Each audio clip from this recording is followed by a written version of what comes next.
이태원 클럽발 감염자가 계속 나오면서 국내 신규 확진자 수는 사흘째 20명대를 기록하고 있습니다. 인천 학원 강사로부터 시작된 클럽발 확진과 관련해선 5차 감염 사례까지 확인됐는데요. 네, 천은미 이대 목동병원 교수와 함께 관련 내용 짚어보도록 하겠습니다. 안녕하십니까? 안녕하세요.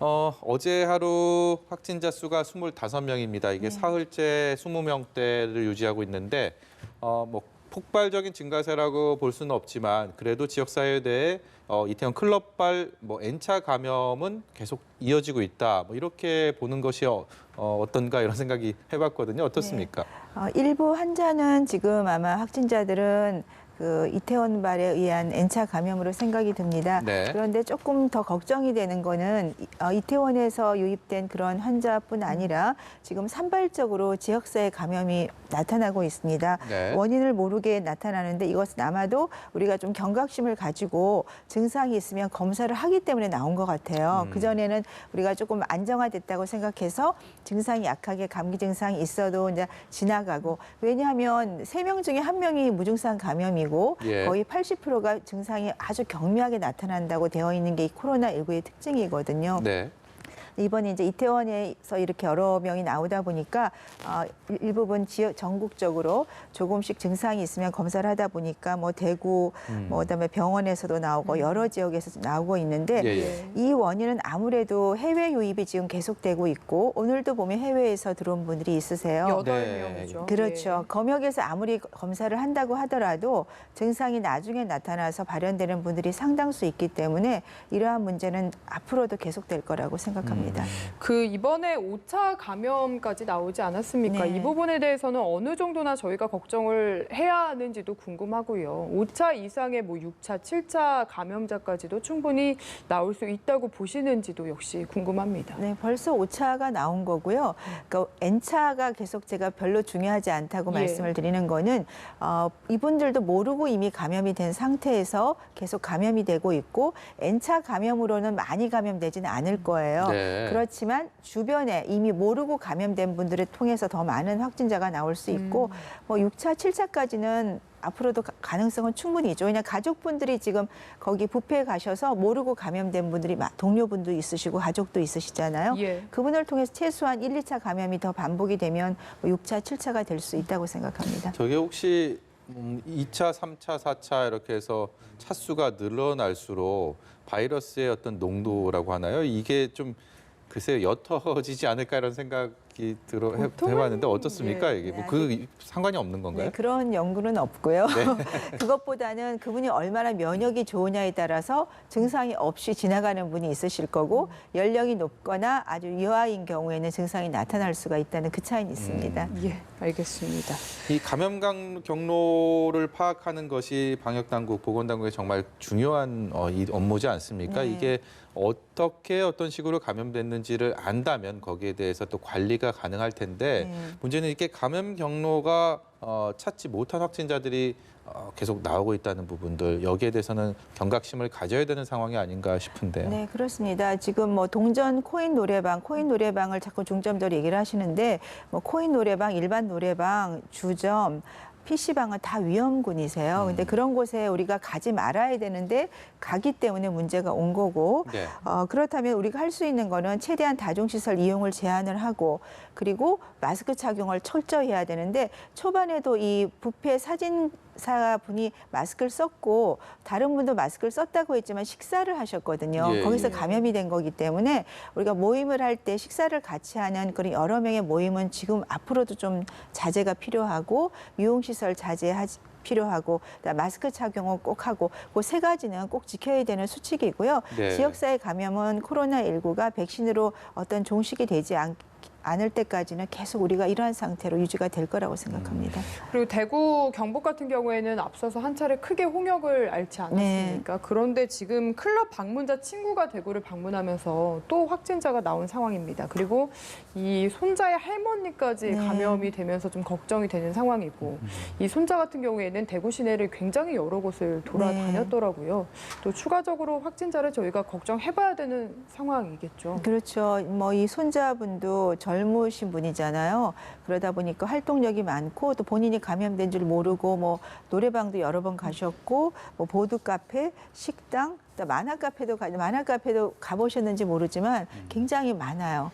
학생들 젊은 분들이 다닥 앉아가지고 음식도 같이 먹을 수 있기 때문에 그쪽에서도 아마 마스크를 안 쓰고 있었다면 감염이 많이 됐을 거라 빨리 좀 확진자를 찾는 게 필요할 것 같습니다. 이게 뭐 집단 뭐 명령 제한 조치들이 지자체별로 나오고 있고요. 그게 이제 뭐 지금 경기도, 서울, 뭐 인천 수도권 지역에서는 이렇게 하고 있는데 말씀하신 것처럼 그런 대중들이 많이 모이는 그런 시설들을 이용을 안 하는 것이 가장 좋겠지만 이게 코로나19 사태가 워낙 장기화되다 보니까 우리가 K 방역을 성공으로 이끄는 데는 국민들의 어떤 많은 동참들 말씀하신 것처럼 손 씻고 사회적 거리를 두고 마스크 착용 이런 것들을 통해서 지금까지 효과를 많이 거뒀다라고 평가를 받고 있지만 이게 장기화되면서 고통스럽다는 목소리도 워낙 많아서 과연 이거를 국민들에게 계속 하지 마라 하는 게 좀 어느 정도 이게 효과가 있을지 또 한 가지는 그 여름 이제 더워지지 않습니까? 네. 마스크 쓰는 것 자체를 너무 고통스럽다라고 호소하시는 분들이 저부터 그렇고 주변에 워낙 네, 많으셔갖고요. 맞습니다. 이런 부분들도 많이 우려가 됩니다. 네, 두 가지 다 좋은 지적이신데요. 사실 이렇게 딱 해결을 할 수 있는 방법은 없습니다. 말씀드린 대로 본인들이 최대한 이제 그런 장소를 피해 주셔야 되는데 그렇게 하려면 국가에서 조금 도와주시는 게 좋아요. 그러니까 그 유흥업소라든지 주점이나 노래방 이런 PC방 같은 곳들을 다 못하게는 할 수가 없죠. 그렇다면은 어느 정도 재정 지원을 좀 해주시고 최대한 영업을 좀 자제를 권고를 드리고 만 노래방 같은 경우를 다 뭐 못하게 하는 게 어떤 문제가 된다 그러면 노래방 같은 경우는 코인 노래방은 지금 하셨지만 이게 마스크를 쓰고 하셔야 돼요. 최소한. 근데 정말 어렵겠죠. 마스크를 쓰고 일회용 장갑 다 하고 그리고 최소한 30분에 한 번씩만 들어갈 수 이런 식의 좀 철저한 방역을 하면 조금은 조절이 되겠지만 그것도 어려울 수 있죠. 또 두 번째로 마스크 문제도 지금 사실 덴탈 마스크나 그다음에 K80을 쓰는 게 좋다고 얘기를 하지만 만일에 더워져서 학생들이 에어컨을 틀고 문을 닫고 식당도 마찬가지죠. 우리가 식당 가면 여름에는 에어컨을 틀면 문을 닫아야 되거든요. 밥을 먹을 수가 없죠. 학생들 에어컨 트는데 KF94를 쓰고 하루 종일 수업을 하면 어지러워요. 그러니까 그런 문제, 현실적인 문제를 조금 조절을 하기 위해서는 그러니까 뭐 수업 단축이라든지 그런 좀 우리가 실행할 수 있는 방안을 좀 만들어서 마스크 착용도 조절을 해줘야 되는 거고요. KF80이나 덴탈을 쓰고서 문을 닫는다. 만일에 거기에 무증상 감염자가 있으면 감염이 될 수밖에 없습니다. 그 마스크 같은 경우에는 좀 저희가 뭐 필요에 따라서는 매일매일 갈아 끼는 게 좋지만 몇 번씩 또 쓰지 않습니까? 근데 여름 되면 이제 많이 좀 젖기도 하고 그다음에 그런 경우에는 어느 정도까지 젖어도 되는지 뭐 이런 부분도 궁금한데요. 이게 축축해지면 투과가 되기 안 돼요. 젖으면 안 되고 덴탈 마스크 같은 경우는 써보시면 아시지만 한 서너 시간 쓰면 굉장히 젖습니다. 그래서 제가 또 마스크 가격 좀 내려달라는 말씀도 드렸고 덴탈 마스크 구입하시려면 굉장히 비싸요. 그래서 그런 가격을 좀 내려주셔서 여름에는 좀 하루에 하나, 최소한 저는 2개 정도 필요하거든요. 하루에 하나는 쓸 수 있게 좀 지원이 필요하다고 생각합니다. 지금 초등학교 1, 2학년 그리고 유치원생들이 오늘 수요일 날 이제 등교를 하게 됩니다. 이제 일주일 전에 고3에 이어서 두 번째 이제 등교를 하게 되는 건데 워낙 또 어린 학생들 아닙니까? 이게 뭐 아무리 선생님들이 학습 지도를 하고 생활 방역 지도를 한다고 하더라도 일단 고3들이랑은 또 다른 측면이 분명히 있기 때문에 좀 우려가 됩니다. 저도 뭐 이런 아이들을 키우고 있는데요. 이제 집이나 학교에서 다 교육이 필요하실 것 같아요. 집에서 갈 때 마스크 잘 착용하게 해주고 학교에서 항상 손 씻기 잘하고 그리고 친구들과 가능하면 얘기를 하고 싶겠지만 대화를 좀 자제하고 그렇게 하는 건 이제 학교에서 가정에서 해줄 수 있는 문제고요. 또 학교에 오시면 교사분이 아이들 거리두기라든지 마스크를 잘 썼는지를 이제 조사를 하시겠지만 등교를 이제 연속적으로 하게 되면 우리가 원래 하던 수업 똑같이 하게 되잖아요. 그러면 사회적 거리두기는 거의 불가능해져요. 그래서 이 초등학교 저학년이나 초등학교 같은 경우도 저는 수업을 좀 최대한 적게 하거나 온라인 수업을 병행했으면 좋겠다는 생각을 좀 많이 하고 있고요. 그리고 이제 어머니들이 걱정하시는 게 이제 이 코로나 바이러스가 좀 종류가 달라져서 유럽 위주발이 되다 보니까 우리가 걱정하는 다발성 장기 염증 증후군이 아이들한테 나타난다고 알고 계세요. 어린이 괴질 말씀. 그렇죠. 예. 그것이 사실은 어린아이들은 10세 연구를 보니까 10세 미만 아이들이 감염이 덜 되는 이유가 조금 밝혀진 게 있었어요. 네. 제가 뭐냐면 아이들이 아직 세포가 성장을 많이 못했기 때문에 코로 들어가는 코에 있는 그 상피세포에 있는 그 바이러스가 공격하는 수용체 숫자가 제일 적어요. 10세 미만이. 그렇지만 10대, 20대, 30대로 갈수록 그 수용체 숫자가 늘면서 감염이 잘 되는데 문제는 이 아이들이 감염이 안 되는 게 아니라 그런 약간의 어떤 접촉이 적은 게 아니라 그 코에 수용체 세포가 적기 때문에 조금 공격을 덜 받는 거지만 만일에 감염이 되면 아이들은 굉장히 약하거든요. 면역이. 그래서 예. 더 취약하다는 걸 이해를 해야 됩니다. 안 걸리는 게 아니에요. 네. 그래서 그런 면에서 사실은 아이들이 만일에 학교에서 어떤 지역사회 감염이 퍼지면서 문제가 된다면 조금 심각해질 수도 있기 때문에 저는 아이들을 최대한 조금 접촉을 안 할 수 있는 접촉하는 시간을 줄여주는 것이 지금은 가장 중요하다고 생각합니다. 국내에서는 사실 아직까지 발병 사례가 없지 없죠. 네. 않습니까? 네네. 그럼 앞으로는 발병할 가능성을 배제할 수 없다라고 교수님께서는 보시는 거예요? 왜냐하면 그게 미국이나 유럽에서 확진자 수가 많이 늘면서 아이들은 원래가 빈도가 작아요. 예. 작은데 그리고 그 발생 빈도도 더 작아요.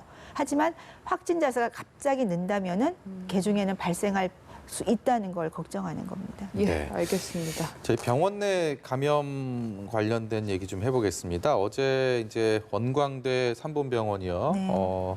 간호사가 확진 판정을 받아서 잠시 폐쇄가 됐다가 이제 방역을 마치고 네. 어제 저녁부터 다시 재개가 네네. 됐는데 이게 이전에 삼성 서울병원도 있었고요. 그 전에도 계속 뭐 이게 병원 관련 감염이 많은 분들이 우려를 하는 이유가 병원 내에는 워낙 또 이렇게 기저질환이 있는 부분이 네. 분들이 대부분이시고 네. 워낙 그 감염됐을 때 전파가 더 급속도로 확산될 수 있다는 이런 것 때문에 네. 많이 우려를 했는데 생각보다 네. 다행스럽게도 병원 감염에는 나타나고 있지만 이게 전파가 정말 엄청나게 확산되는 모습들은 보이지 않고 있습니다. 과거에 이제 메르스 사태와의 좀 차이점이 아닌가 싶은데요. 네. 어떻게 보십니까? 우선 그 메르스 때는 슈퍼 전파자가 응급실에 있었기 때문에 모르고 감염을 시켜서 문제가 됐고요.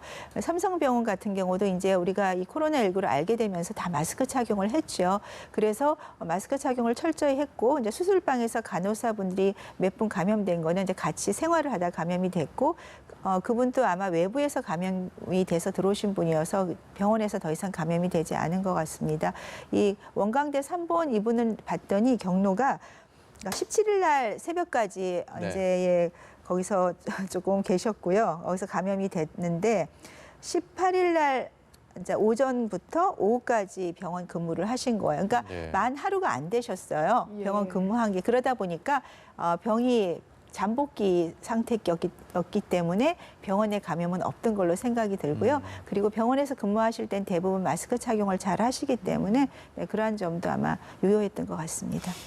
이번에 확진자들 들어오는 소식들 보면요. 처음에는 음성 판정 받았다가 다시 네. 재검했다 또 양성 판정 받고 이런 경우들이 꽤 있는 것 같더라고요. 네, 이번 네. 그 원광대 삼본병원 간호사 같은 경우도 마찬가지였다라고 이렇게 들었는데요. 이런 것들은 왜 그런 겁니까? 네, 이제 바이러스가 조금 달라서 그렇지 않나 하는 생각들도 있지만 그건 연구된 게 아니라 말씀드리기는 어렵고요.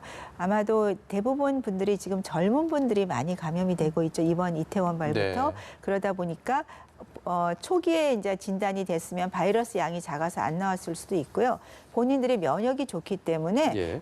바이러스 자체가 증식이 잘 안 돼서 나중에 나타날 수가 있는 좀 그런 생각이 듭니다. 네. 예. 그리고 이제 모레죠. 모레에 자가격리 위반자에 대해서 저희가 이 감염병 위반법을 네. 법정 최고형을 높이지 않았습니까? 이걸 첫 적용을 받는 재판이 열리게 되는데 이게 검찰 같은 경우에 법정 최고형을 요청을 했습니다. 이게 국민 법감정을 많이 네. 위반을 했다라는 식으로 이야기를 했는데 전문가로서 보시기에 이게 저희가 법적으로는 뭐 어떤 판단을 내릴지는 이야기할 수 없지만 좀 어느 정도나 처벌이 내려져야 자가격리 추가 이탈자에 대해서 앞으로 이야기를 할 수 있을까 이런 부분들이 좀 궁금하거든요. 어떻게 보십니까?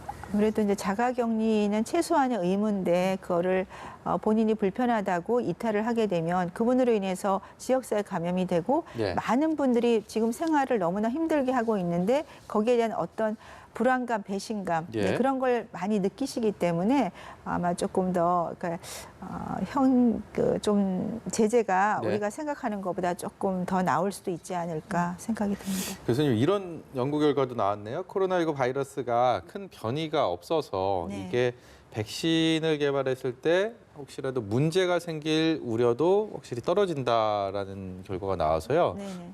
지금 백신을 한창 개발을 하고 있고 물론 뭐 단시간 내에 내놓을 상황은 아니라고 많은 분들이 입을 모아서 얘기하지만 네. 그 사이에 혹시 또 바이러스가 변이가 되면 그동안 연구한 거 다 도로 수포가 되는 거 아닌가 이런 생각도 들었었는데 네. 그러진 않을 가능성이 높다는 얘기네요. 네, 지금 이제 백신을 한 8개 정도 큰 데서 지금 하고 있고요.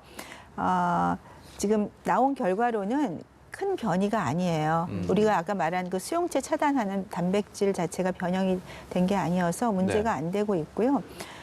원숭이를 상대로 이렇게 한 게 있어요, 네. 연구가. 근데 그 원숭이가 두 번째 감염에서 병이 안 생겨요.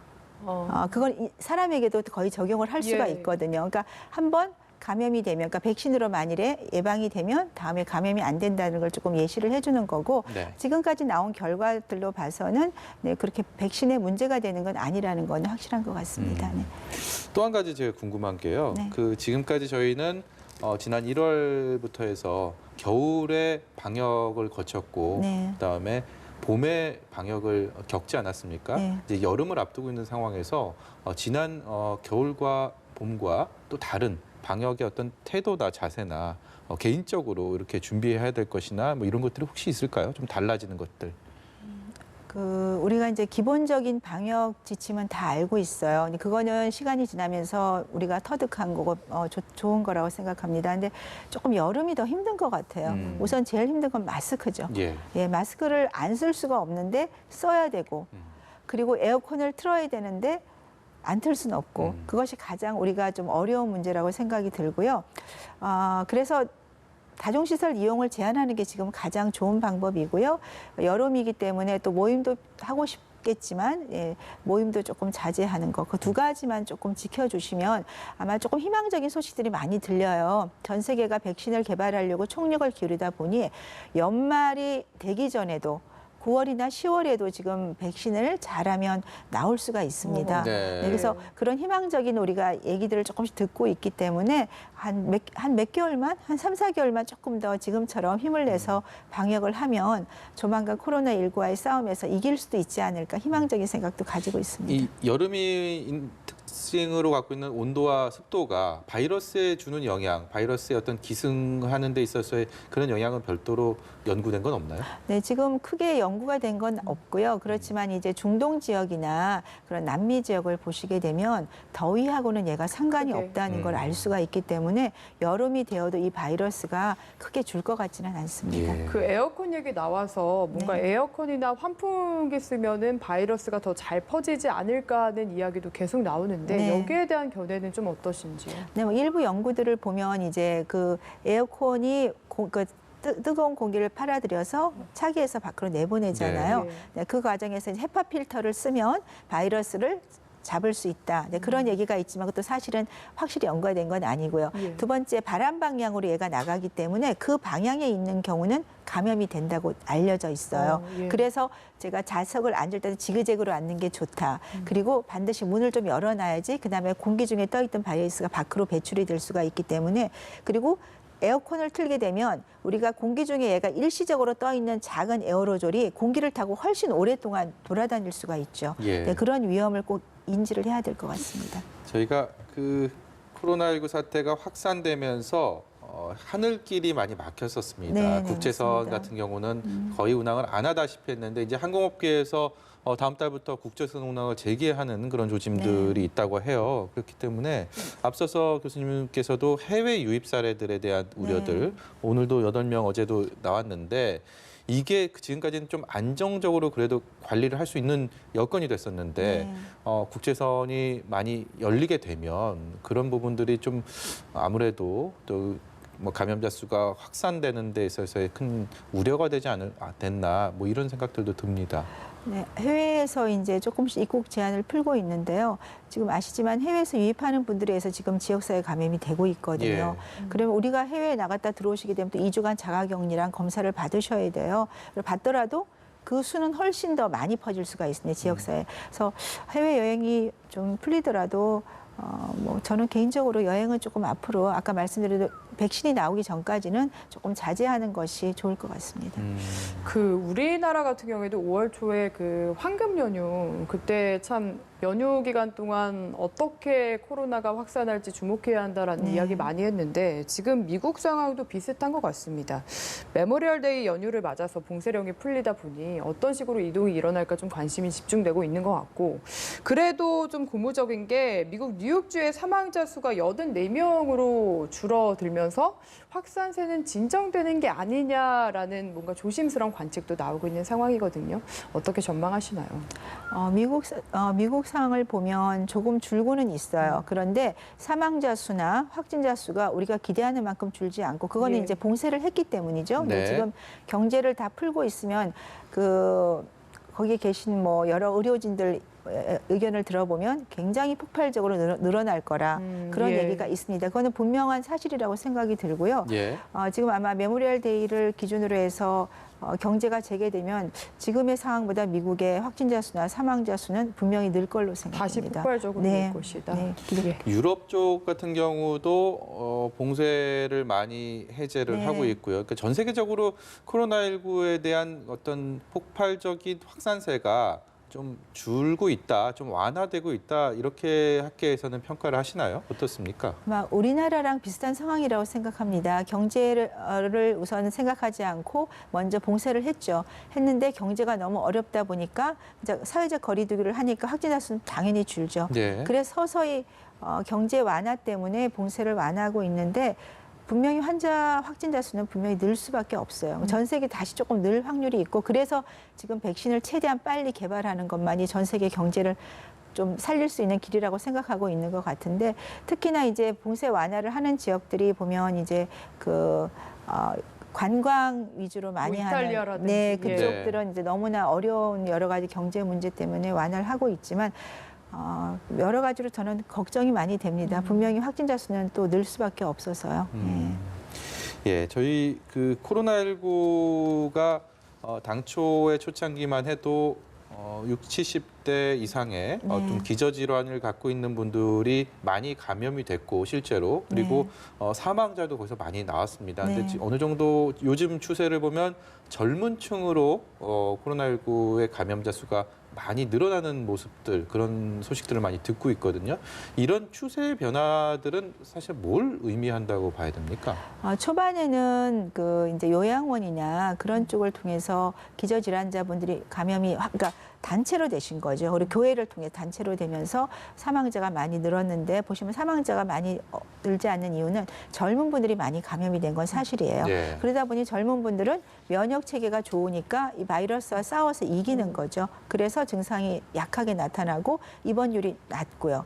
그런 거는 이제 초반에 우리가 몰랐을 때 단체 감염이 이제 기저질환자 위주로 됐다면 지금은 지역사회 감염이 퍼져 있기 때문에 활동을 많이 하는 젊은 분들이 감염되는 게 높다고 생각합니다.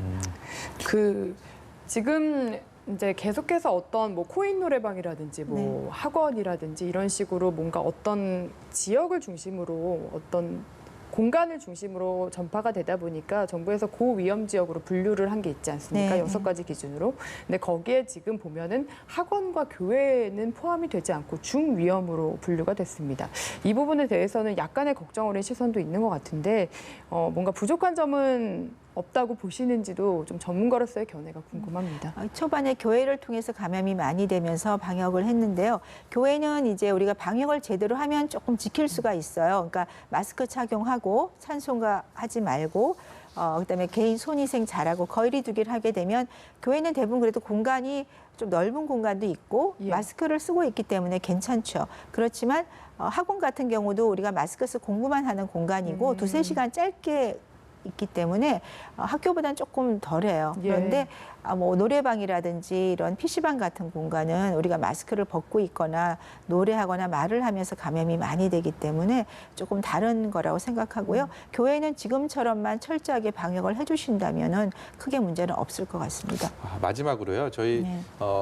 코로나19 사태 초기에만 해도 뭐 의료진들이 많이 부족하고 그리고 병상이 부족하고 그래서 참 거기에 대해서 국민적인 뭐 응원가도 많았고요. 네. 지원도 많았는데 지금 어느 정도 시간이 좀 지난 상황에서 지금은 의료계에서 보는 지금 상황은 어떻습니까? 의료진들이 여전히 고생을 하고 계시겠지만 이 일손이 어느 정도인지 그리고 병상은 충분히 확보돼 있고 그 당시에 많이 얘기했던 음압병상 뭐 이런 거는 어떤 상황인지 좀 관심권 밖에서 멀어진 것 같아서요. 네.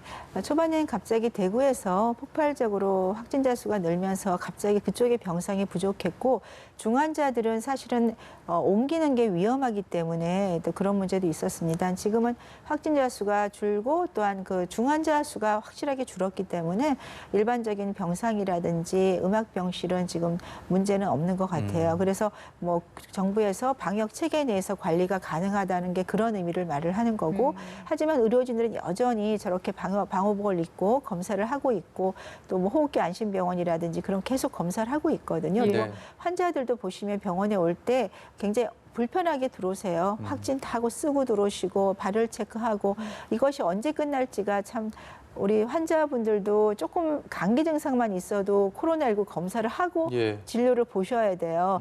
그러다 보니 어떤 분들은 아예 병원을 안 오세요.